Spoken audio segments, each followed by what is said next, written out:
What would you do this morning? We heard we heard BARRE. I did bar method and I worked on my bar shelf. That's your butt. Oh, so you're just trying to get a juicy booty. Wow. Juicy booty in the house. Get one or maintain one? Yes, Ted. Are we on yet? Is this thing on? Well, we're recording, but we're Ted's recording. a really good editor. This is the cold open. The Hollow Buddy.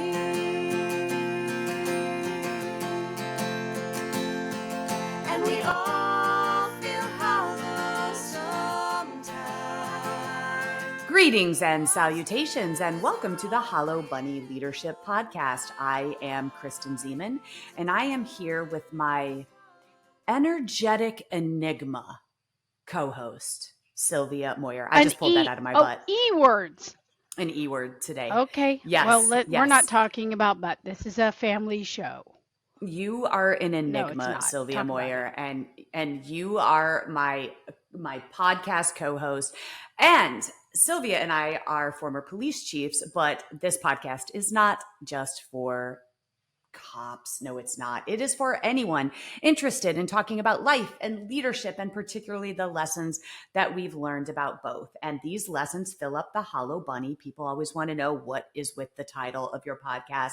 Well, the Hollow Bunny is a metaphor for the empty suit, those who have titles or perhaps lack some substance. And so we like to learn lessons, share lessons that fill up our hollow bunnies. So, Sylvia, can I tell you who's filling our bunny today? Yes, ma'am, you can. Tell everyone. Oprah's on, The Rock is on. I'm sure people from all over the globe have tuned in and they want to hear the juicy little filler you have for us today, Kristen Zeman. So today first of all, I want to let you know that we had Taylor Swift booked and I bumped her because we got Julie Parker. So this is Julie Parker as our guest today. Valid. And yes, absolutely valid. She is the CEO of her own consultancy, Julie Parker Communications, and she's got experience in all facets of media industry and uniquely positioned to guide government agencies and nonprofit and for-profit organizations through comms training. So I'm going to leave it right there because I always like to ask our guests, to give us a little bit of background. So Julie, first of all, welcome to the Hollow Bunny podcast.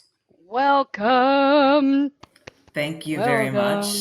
You can call me DJ Julie with these Bose headphones. Yes, ma'am. Yes, ma'am. So yeah, we do communications training across the country, but we have two other components of our business.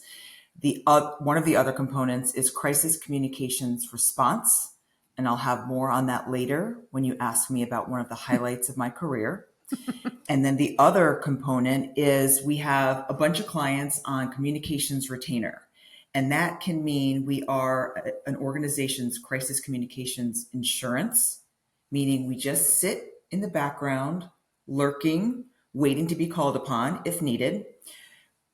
But in addition to the crisis comms retainer, we have your basic communications where you need help with speech writing, you need help with preparing for a news conference, developing your talking points, helping to write news releases, developing your social media content, anything that could be communications focused, we do that.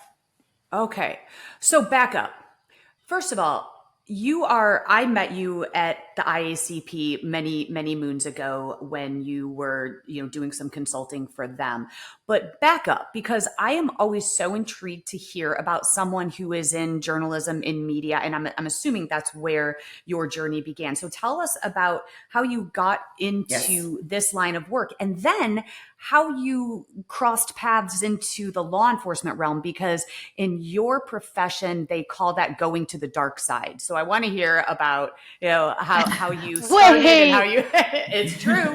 It's true. Julie. Oh, it's what? I never anticipated leaving news because back in the day when you were in journalism, that is your career for life. Yeah. And I spent 4 years at C-SPAN. That was my entry into journalism. I wanted to be on camera, but I took any job I could get to start the process. And I was a part-time studio camera operator in C-SPAN with the big, gigantic studio cameras. Again, because I'm 111 years old, those things existed. Then 4 years there, I went to Hagerstown, Maryland. It's in Western Maryland. And I was a one-woman band, meaning I had the big, giant TV on my shoulder. Like a stringer. Is that a stringer? Don't try to take our lingo, Sylvia. No, that is not a stringer. Come on, you're talking about your Bari booty shelf, and I didn't know what that meant either. And that is why I bumped Taylor Swift. So checked. Yeah. Okay, Julie Parker. Now we know why it's called Julie Parker Communication. Okay. So schooled, young lady, please. So a stringer actually is a freelancer who will, in some cases, listen to police scanners and then chase the news and go gather the video, the sound, whatever they're getting, and then they sell it to somebody. So as a one-woman band, I was an employee of the WHAG TV station. And I was a reporter, anchor, writer, editor, custodian, like everything you could do. I broke 2 cameras because they don't train you. They just send you off you go. And again, the gigantic TV camera. So were you careless or destructive? No. Vandal? Yeah, that's, let's just say training is key. And I wasn't trained, and the whole tripod thing, heavy camera falls over. Right. So leadership lesson number 1, people. Training is key. Out of the mouth of Julie Parker. Because those are very expensive cameras, by the way. And my salary was $14,500 annually. Damn, that's sugar right. mama. And I broke 2 cameras in that time. Sugar mama. Okay, so then I leave that station and I go to News Channel 8, which was a 24/7 cable station in the DC market.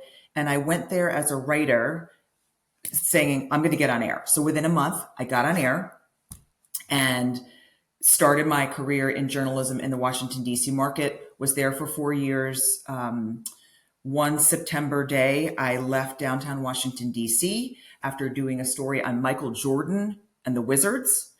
Was driving home, looked over at the Pentagon on my normal commute into work in Springfield, Virginia, noted what a pretty day it was, walked into the newsroom, the second plane hit the World Trade Center and started anchoring for several hours shortly thereafter. And I think there's a component in here. It's not leadership, but it's how reporters and cops are more alike than cops would ever want to admit, because the newsroom was obviously in shock watching this, but like those who run to the danger, we obviously as journalists don't run to the danger in some cases. We start reporting. But what we all do is compartmentalize the horrible thing that you're witnessing, and you go into work mode. And let me be very clear, I am not saying that reporters and police officers are the same, or reporters and firefighters are the same, but there is a common thread that I think that everyone should acknowledge, where there needs to be better care for people who experience horrible things. Yeah, that's true. Yeah. Without a doubt. Yeah. Because you're also, right there. You're first-hand witness. Yeah. And you're highlighting something that's interesting there is, take, running towards the danger aside. But when you think about the parallels of our professions, is what is our ultimate goal? And that is to get to the truth, to find, what happened. And that's what we do as law enforcement. And that's what you do as journalists. That's why there is absolutely truth to that statement that you made, that we have more in common than not. So that's interesting. Oh, right. And Julie Parker, I mean, you've brought up something that just really comes up strongly for me. And that is that journalists have come under the same kind of condemnation from those people that aren't even in the arena, those people that know very little about your work, the peril the storytelling, how one discerns and asks questions and gathers evidence to support the claim, to bring the facts to light. Democracy dies in darkness, and for you to tell the truth and somebody doesn't like the truth, then the condemnation of the Right. entire profession of journalism has been so distasteful. So I will say there are a lot of cops that resonated, and we were like, sorry. It is really remarkable. You have just hit on something that is powerful, Julie Parker. Absolutely. Well, thank So, you. Julie, It's important to me. And yeah. So listen, then I want you to talk about your career and what you do. But this is what you just brought up, Sylvia, is that the notion that, especially cops that don't like the media, right? We notoriously in our profession have been taught no comment, that we don't talk to the media. And we have had this lack of transparency on the law enforcement side for many years. When I came up, many moons ago in law enforcement, that was the marching orders: no comment to the media. You don't release any video when video came into play in law enforcement. And so your job, as you come in here where these paths converge, is to train law enforcement really that transparency is key. So talk about what the training is that you provide to people. well, after leaving that station where that horrible event happened, I went to Channel 7 in Washington, D.C. It's the ABC affiliate, spent 9 years there anchoring and reporting. And towards the end of that time period, a major at the time in Prince George's County said, you should come work for our police department. And again, going back to that notion of at that time, in the early 2000s, once you're in journalism, you think you're going to stay there forever. But he kept touting how I could be in charge. I could be the boss, as compared to, as a reporter or anchor, you go where you're told. If you're anchoring the news, your times are set. If you're a reporter who lives in Maryland and you do a water main break in Manassas, Virginia at 6:15, your day is not your own. There's no control when you're in the media. There's not a lot of control. You're beholden to whatever the news is. And so I did enjoy the notion of being able to, in theory, control my schedule. That's what I believed at the time because I was naive. Over the course of 2 years, That's so cute. it's so adorable. He recruited me, and finally I said yes.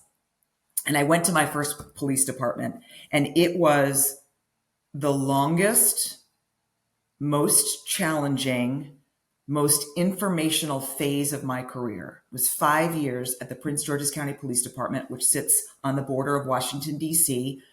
And I learned a lot about the profession. I learned about the media from the vantage point of a police department media relations director.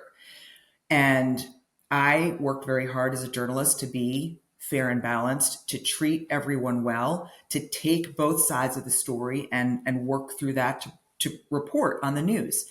And I saw great examples of journalism, and I saw despicable examples of journalism. But Wow. having come from the world of the media, I didn't immediately say or paint with a broad brush, the profession stinks.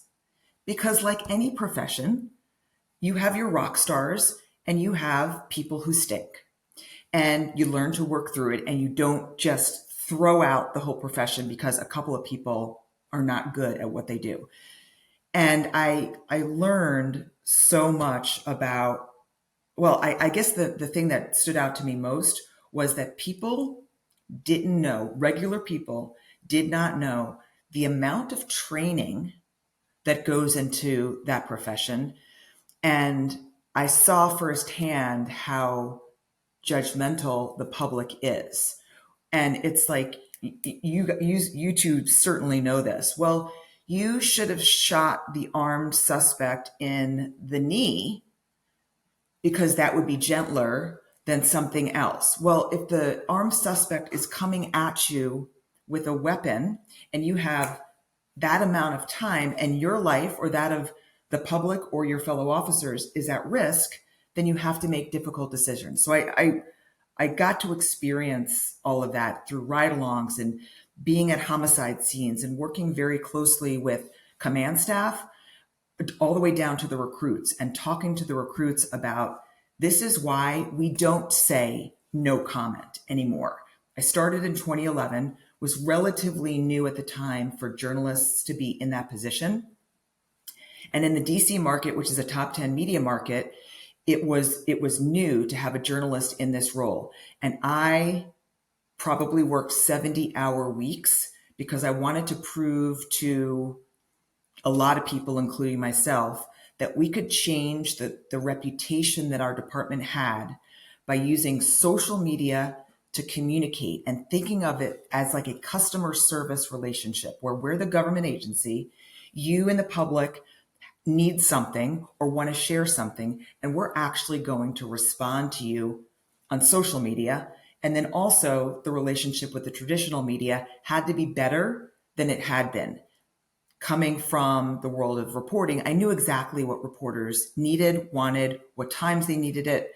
And again, that customer service mentality was, if we're good to them, at least we hope they're going to be neutral, fair and balanced.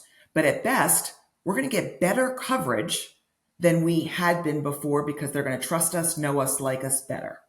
You hit on so many things there, Julie. I want to pull on this one thread. We're talking about trust in 2024.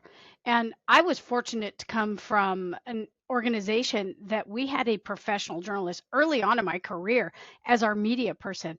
And as a graveyard, which is 21-7, 9 p.m. to 7 a.m., graveyard watch commander, I was responsible for half of the city, or sometimes the whole city if my counterpart wasn't there, in Sacramento. Big place, right? Yeah. And so I had a relationship with, I called them stringers. Sorry, I used your term. Sorry, sister, forgive me.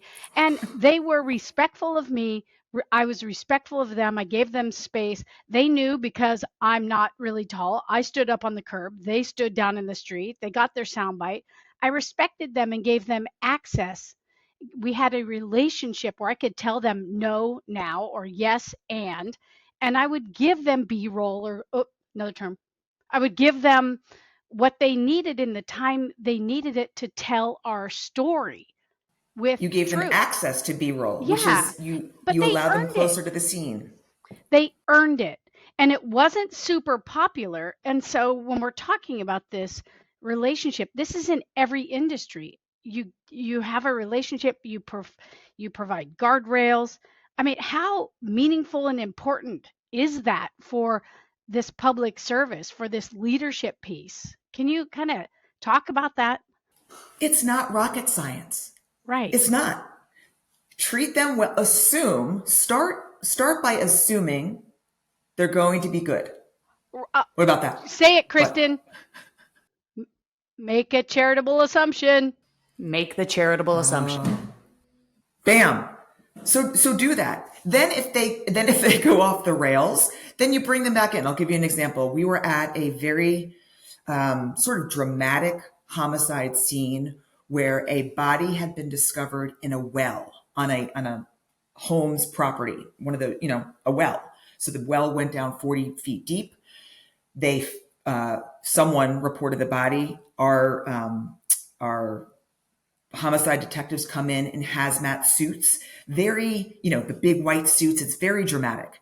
And so everyone's coming to this rural scene, and my mission is to provide them as close access as we can to not interfere with what the detectives are doing, but to let the media cover the story in such a way that they see what the detectives are doing. And I had to work on my end to allow that because this was pretty early on.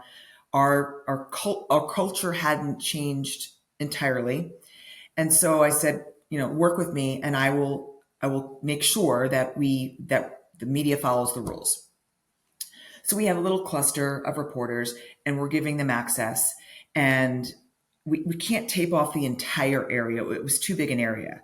Well, I'm talking to either detectives or other reporters or whatever, and I look out of the corner of my eye, and there's a radio reporter going around the crime tape, working to get closer. And I won't name her, but basically I was like, Sally, no, what are you doing? Come back. And Sally's like, oh, I didn't know, whatever.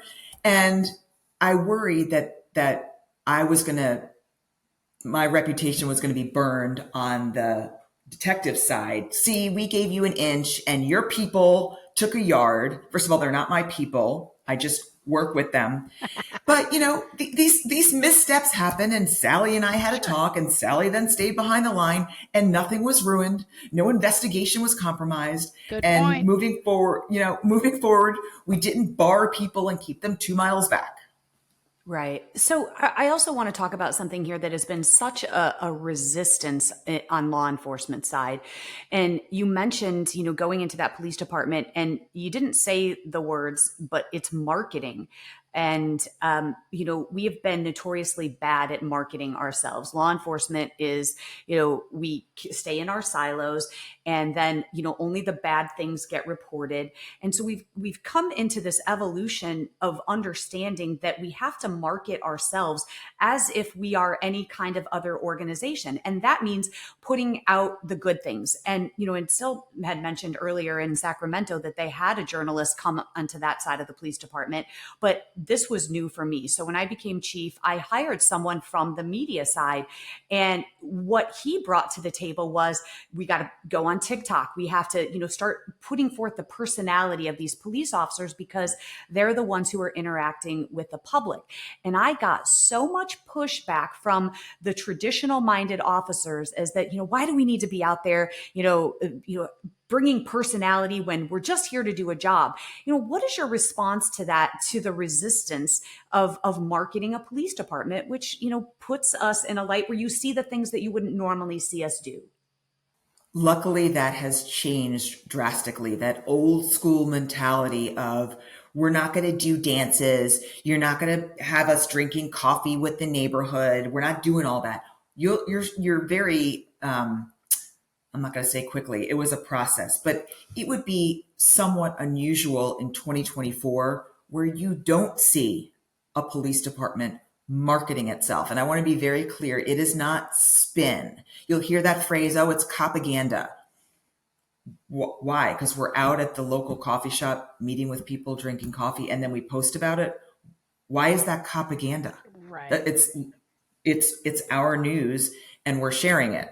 Our news that day is this particular event. Our news that day could be a shooting in another part of the city, and we're also going to report that. So I get the notion of, I think there's a bravado that some don't want to tarnish with fun, happy stuff.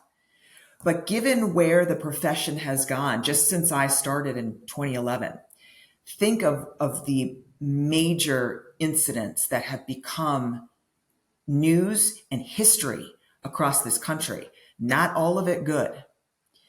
If you continue to have this mindset of, we're not going to play that game, we're not going to do this stuff, we're not going to post our little dances, well, people are not going to know you. They're going to form opinions of you. You're going to feel it in some way, shape, or form if you don't become just a little bit vulnerable and open yourselves up to, we're actually human. This is the emotional bank account that you're describing is, you put deposits into this emotional bank account, AKA you build relationships with the community so that when the defecation hits the oscillation, or even perhaps the police department has a misstep, because we're not perfect, but then we can stand in front of that podium and say, today was not a reflection of our best selves. Today we did not rise to our mission. We failed miserably. And because we've put so much into the emotional bank account, we can then have our community step up and say, we understand that this is not the best of you. And so there's the reasons for that. I mean, and it was, you call it, propaganda, or what people call it. What it really is what we do every day, day in and day out, that people don't see, but there are going to be times where you have to bring the negative, and that's where you have to stand up and just, if you mess up, fess up, right? And owning a mistake is very basic. You're better off with, if you're a kid and you happen to steal liquor from your parents' liquor cabinet and you get busted. No, you didn't. Had I owned up, I would not have been grounded for as long as I was, but I didn't. I hid it. And I was hiding and hoping that I would never get caught. And generally speaking, hiding and hoping doesn't work. It's not a Hope PR it's not a strategy. strategy. Stop doing it. Stop doing it. Everyone knows everything now. If you're somehow in this magical place where people don't find out things that you're doing wrong, good on you, never move. Not good on you, actually. It's not ideal. Just own it. And we used to, when we got up to announce bad things, if we had an officer arrested, that's going to become public, as it should. And we should stand up and share what we can and just be vulnerable and take questions from the media. Because if something like that happens, please don't say, we're here to give a statement.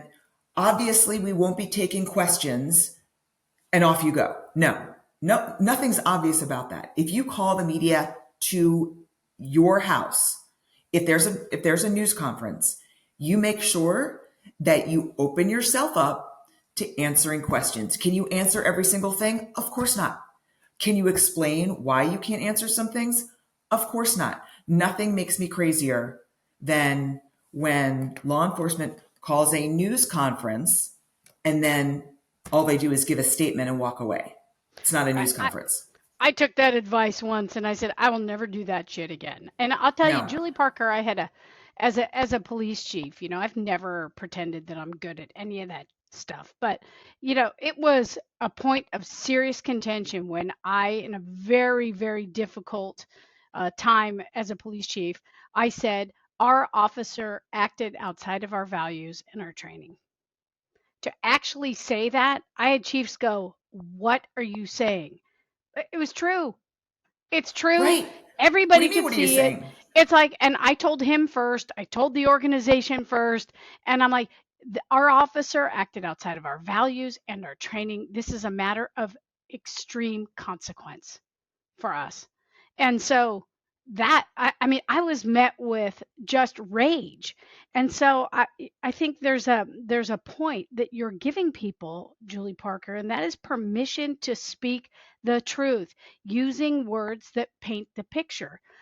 It's not played over and over. It's played over and over if you try to go around it, if you sidestep Right. it, if that's what is this loop of doom. And we see it on the national we see it nationally a lot. It's like, how we do case come on, studies. We do man. case studies on this because your communications is everything. If you come out and say this bad thing happened, this is why we don't approve of this. This is what we might do to try to prevent it in the future. Then what? Then what? We've said all we can say, and we've owned it. And in theory, it's done. It's, to your point, Sylvia, when you try to hide it, and when you say this much, when you should be saying this much, that the public and the media and social media will not let it go because they know there's more.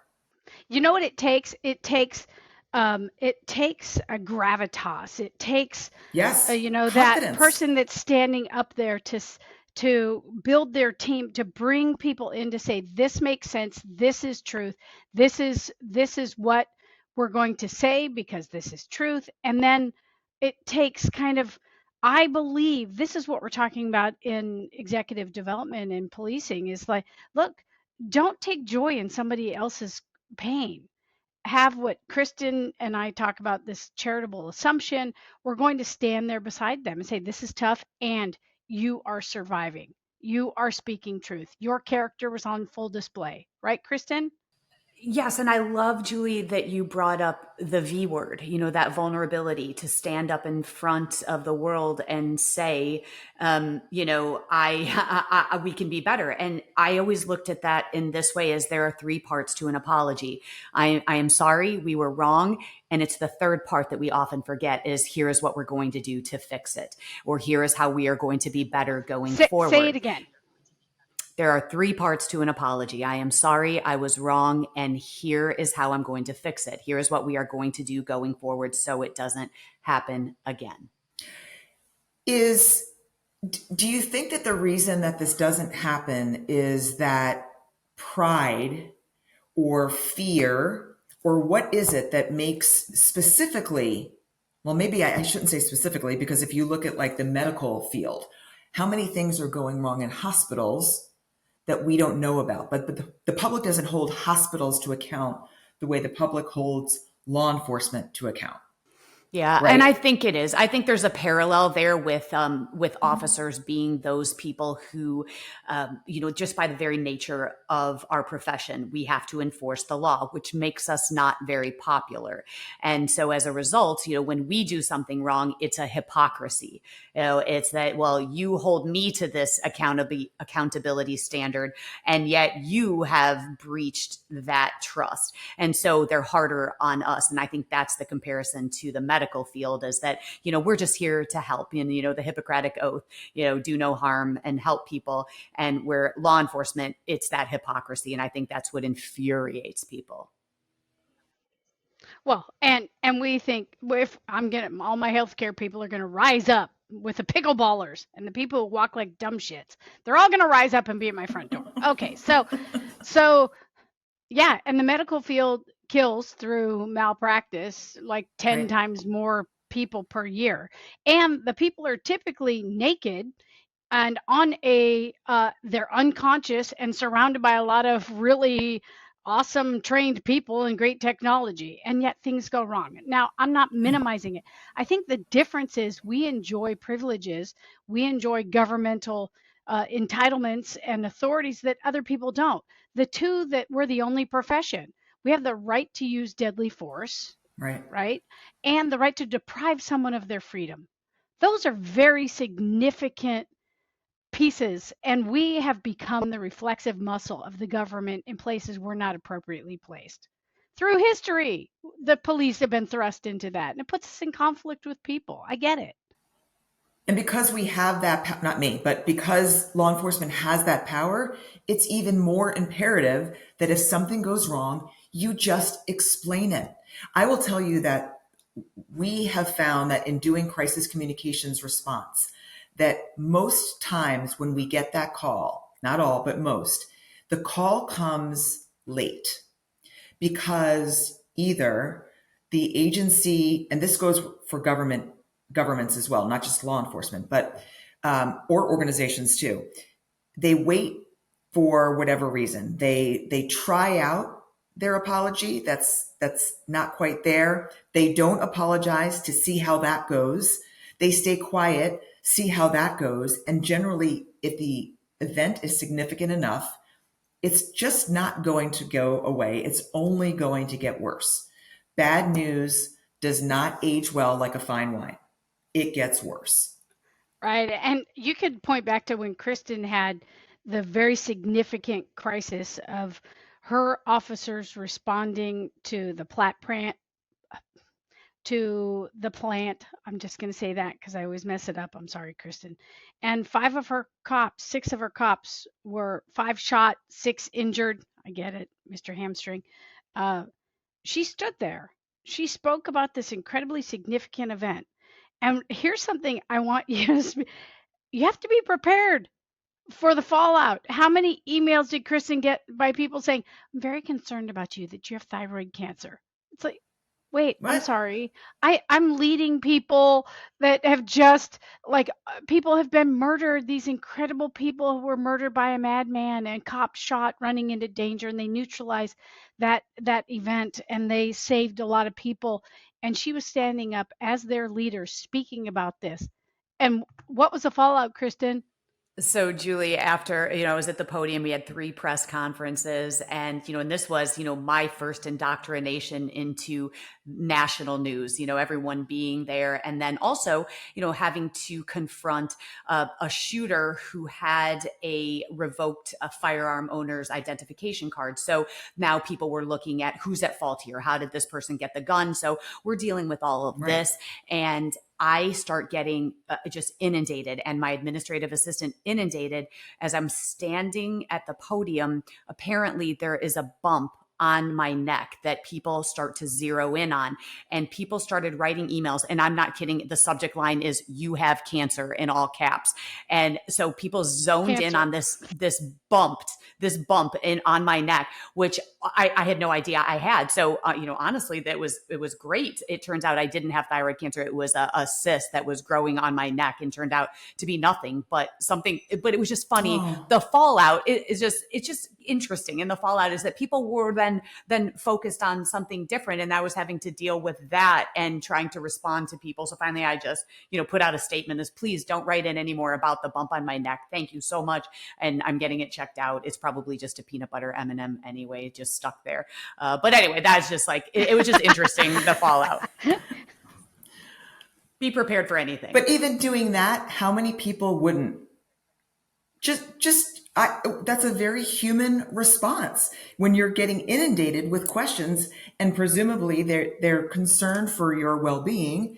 That's a great response, but so many leaders just wouldn't do it. They wouldn't touch it. Yeah. For sure. Yeah. Well, so back to, the crisis comms, and I love what you're doing in training police departments, because it is just imperative, that we get this training. And it's not typical that we in law enforcement get training for the media. It's something that we're thrust upon when an incident happens. And so, there's preparation in our field. We are relegated to training and response, and people fail to recognize the fact that we have to train and prepare for, the media and telling our story as well. And so, that's where you come in. What has been, the highlight of this career that you have now found yourself on? And, what are the success stories that you have in doing what you're doing? I want to make 2 points here. One is about our crisis communications training, which it's very important that I share. It is not just about the media. And that's a line, as a former reporter, I will say all day long. It is not. So when you're getting pressure to come out and do the news conference, I get that there is immense pressure from the media. But what law enforcement still could improve upon, and they are infinitely better at communicating with the media than they used to be, is social media. It's a critical piece that is still lacking. Even when they're knocking it out of the park on the media front, the social media often never shows up. And if you think about the fact that we're in this world where we constantly have these acts of mass violence, especially in this country, if law enforcement would start focusing on using social media as a tool to communicate with people, to say, shelter in place, officers are on the way, this is what's happening, don't leave, don't come to this area, and using it much more prolifically than is taking place now. I encourage you to watch any crisis. If you watched Kansas City, Missouri, and how that police department handled this crisis, look at their social media. I went to Twitter, X, and watched how they were communicating there. And then also, my eye on the TV, watching how that chief is handling those news conferences. And it's got to be a two-pronged approach. And actually, I'm going to say 3, because hopefully if someone is assigned to communicate to the internal audience, which is in this case, we're talking about the law enforcement audience, ideally someone is communicating internally at the same time that officers are going to the scene of whatever's occurring. Too often the internal audience gets completely forgotten about. And that's even more important when an officer has been hurt or killed. If there's an officer involved shooting, too often that internal audience gets forgotten about, and it's all about the media. It needs to be about the public, the media, and social media. And Kristen, to your other question about, yes. My question, right, real quick, right there, because people are going to wonder, when you talk about social media and you mentioned X, if I'm, a police chief or, someone who's running the social media in my organization, where do I need to be? Should I be on Facebook? Should I be on Instagram? Should I be on TikTok? Should I be on Twitter? Do we pick one? Do we have to post to all of them? What's the answer here? It's a lot. Every jurisdiction is different. Every state, every city, municipality, their audience consumes social media differently. And in some markets, I was in the DC market for 30 years. And when X came on, Twitter came on in '09 or whatever, that very quickly to me stood out as an excellent tool when I was in the newsroom. I can communicate with viewers off hours. I can show them what I'm learning as I'm reporting before I'm on the air. Then when I went to the PD, that was my go-to. That was my immediate crisis communications tool. X has become a bit of a hellscape. It is not my favorite platform, but I haven't seen a better platform to communicate in real time during a crisis than that one. You can use Facebook. It's more cumbersome. You have to do things to outmaneuver the algorithm, and you have to be very clear that this is the newest update, or else someone else is getting a dated post. And that's why X works best for a crisis. I don't love it. I was hoping that Threads would become the new Twitter. It's not, or at least it's not yet. So I encourage agencies to use that platform because at a minimum, journalists will go there first. And when you're dealing with a full-blown crisis, as Kansas City just did, that tool allows them to push out their news. The media is going to pick it up, amplify the police department's messaging. And when people are trapped or locked down, they're scrolling their feed, searching for news. And if they scroll their feed and they don't hear from the involved law enforcement agency, that's a misstep on the agency's part. And I get it that there are 18,000 law enforcement agencies in this country and resources are tight.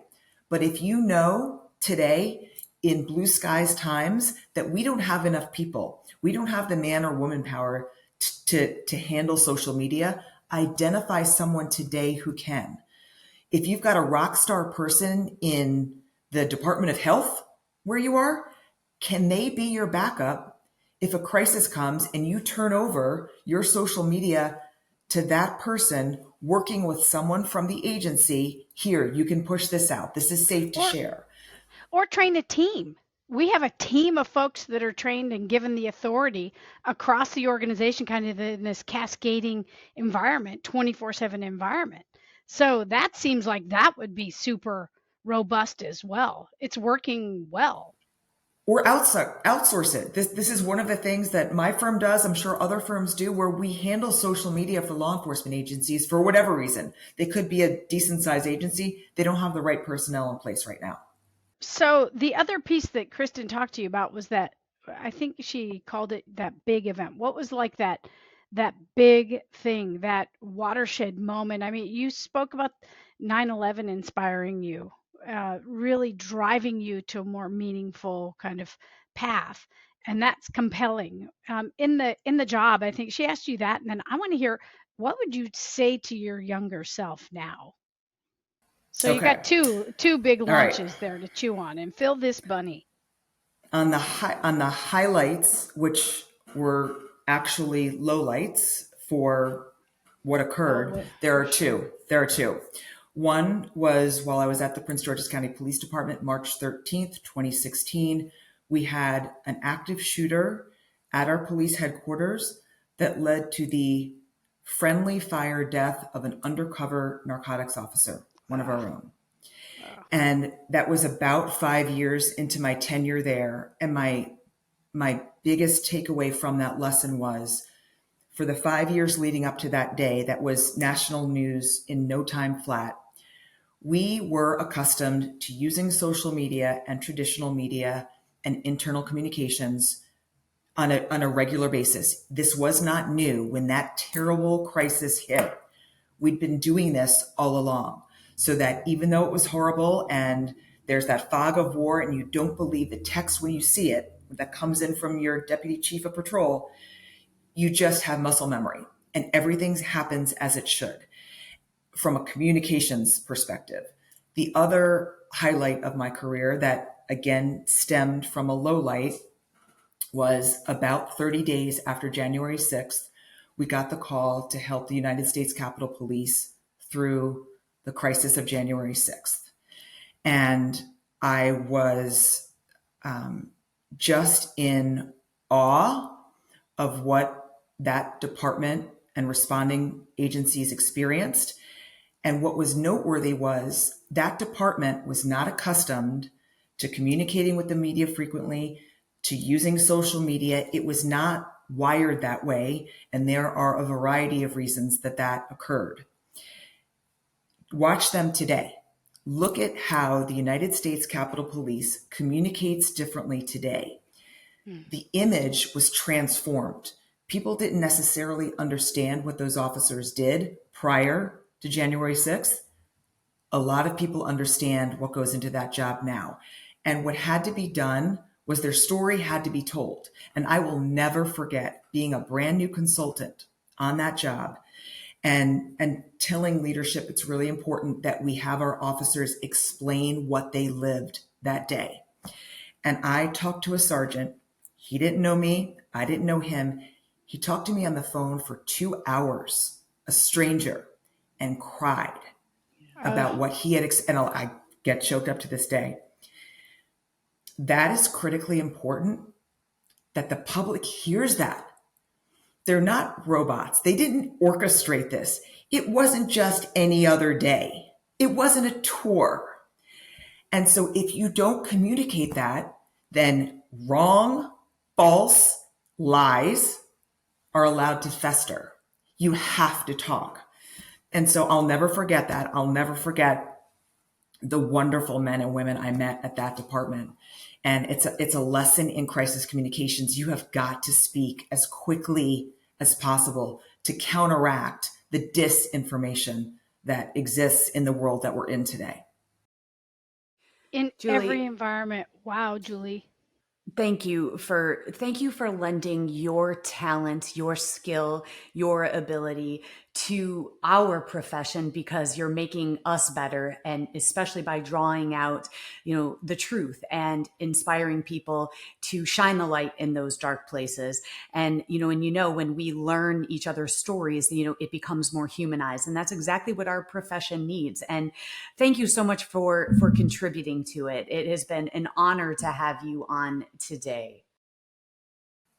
Thank you so much. I appreciate it. You guys are awesome.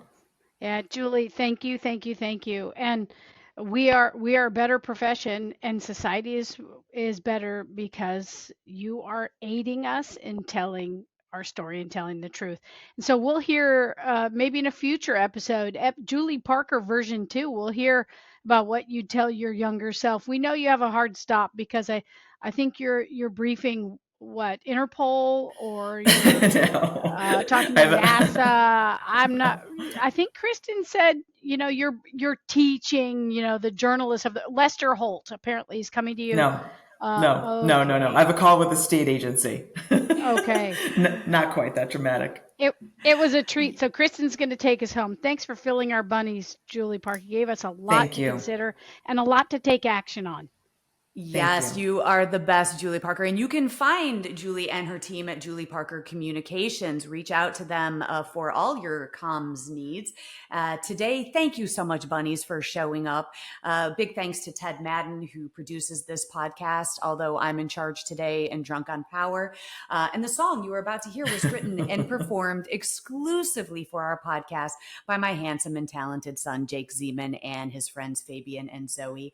If you like our podcast, please punch that subscribe button. We're not violent people, neither are you, but we want you to punch it right now. Like it, review it, tell everyone you know about it. Follow us on Instagram, on Facebook, on Twitter, or X, whatever you call it. If you don't like the podcast, just move along. There's nothing more to see here. Bunnies, thank you for showing up. Keep filling your own bunnies with substance and continue to add substance to others. Bye, everybody.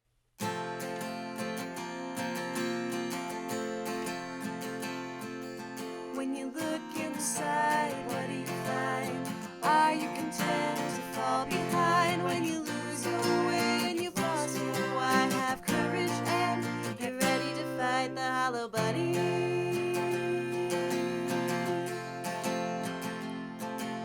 When the way ahead is covered in smoke and you're tired and scared and you're losing hope, you'll open your heart and your eyes to see a challenge and a question. Why not me to fight the hollow bunny?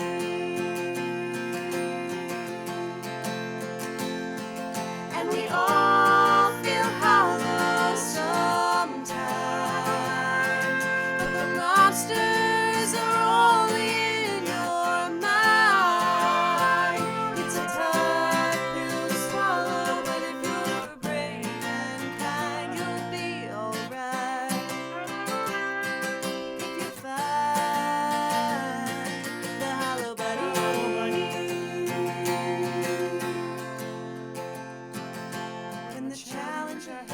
scares you to death. You tame the imposter inside instead. To change the world, you've got to start small. It takes a leader to say, I don't know it all. And I know I'm gonna fall, but I'll pick it up and come back stronger. Failing forward and moving onward, doing the hard thing and the right thing, forever fighting the hollow bunny.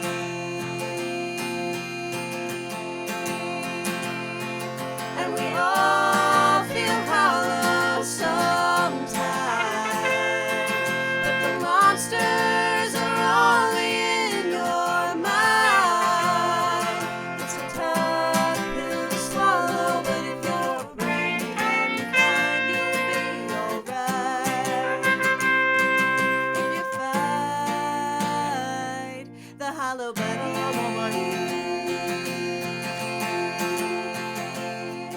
If you're tough on the outside but empty within, something's gonna crack, you've gotta start again. You're tough on the outside but empty within, something's gonna crack, you've gotta start again. The monster